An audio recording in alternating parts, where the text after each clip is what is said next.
Binge Buck with Buck Outdoors, Stormwater Solutions, and Land Clearing. I want to talk to you just a moment about the importance of underbrush control in your timberlands.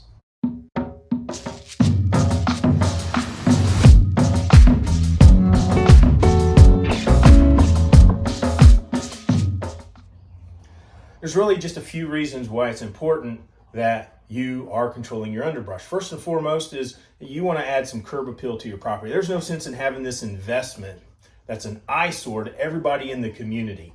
You'll be that guy that everyone talks about at the coffee shop. Have you seen his land? Make sure that you're taking care of what you have. Make sure you have it looking good. It just looks better when it's cleaned up. But that doesn't help us make money. That doesn't protect us. On the defensive side of your investment, underbrush control allows you to be able to do a drive-through on your property and be able to see in. I own forestry land up in Indiana. I like to be able to drive around the perimeter of my woods and be able to look in, at least if I'm just looking into the outskirts. I mean, there's hills and it gets pretty thick and you can't see all the way in, but at least if I can see, is there someone in my property? Usually they don't go too far. On a lot of land that we have cleared, we found homeless camps, and they're usually about close to that 50-yard range. So if you can be able to look in 50 yards into your forest, you can kind of keep an eye on people who are setting up camp in your area. The other thing is, by clearing that underbrush, you have access. This is access while the timber is growing. You can go in, monitor your timber a whole lot more effectively, which is huge in timberland. If you own timberland and you're not inspecting that timber to make sure you don't have any fungus, make sure that you don't have any insects, then you're just kind of letting your investment be. And that's a dangerous place to operate. But if you have an opportunity to walk every line of that timber, not that you're going to do it every time, but you need to be able to, you'll be able to manage the timber and look at what's going on. Also, when you sell it, they're going to come in and they're going to mark. Well, maybe they'll put a ribbon around the tree, different colors. Maybe they'll take a marker and mark the tree different colors.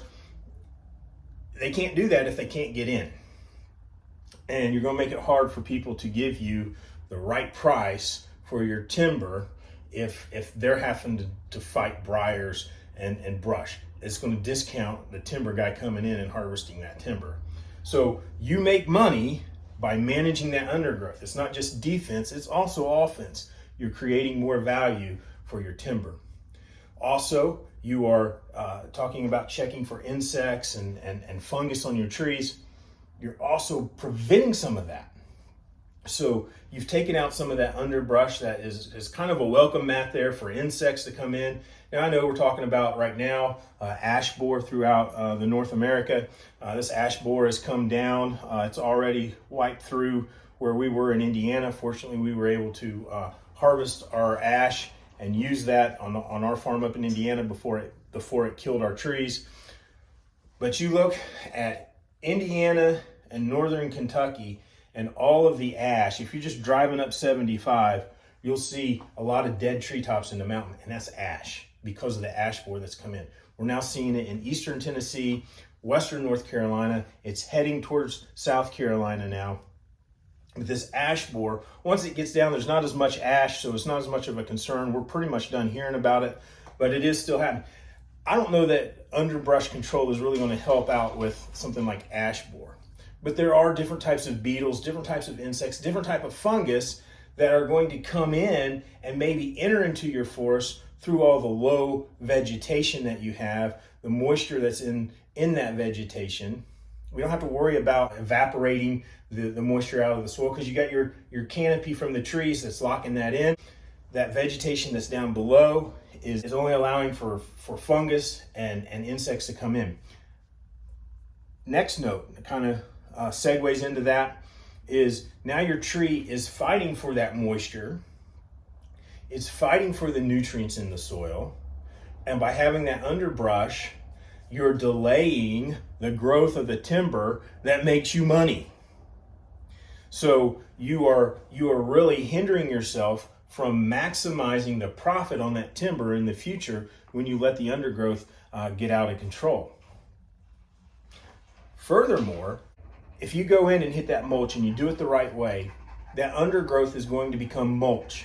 It's going to break down, it's going to decay, it's going to, rather than absorbing nutrients, it's going to start replenishing nutrients into that soil, adding value to your timber. So just a few thoughts to think of if you're here in the Carolinas or Western North Carolina, even if you're in Indiana. I've got contacts all over the country. No matter where you are, send me a message here to this email. We'll find somebody that can come in and help you manage your timberland, primarily by helping you with your undergrowth. Hey, if you're a property manager of any type, maybe it's an industrial site, maybe it's a subdivision, HOA, maybe you own forestry land, maybe you're managing it, hit the subscribe button down below. We'd love for you to watch our videos and then engage in our videos. That means hit the like button. That means put comments down. That means when people put questions down, you answer the questions if you think you know more, because I'm just one guy with one man's experience. As my dad used to say, I'm just a dumb farmer from Indiana. A lot of people know more than I do, but we try to take our knowledge and share it with you so that you can look like a hero on your piece of property.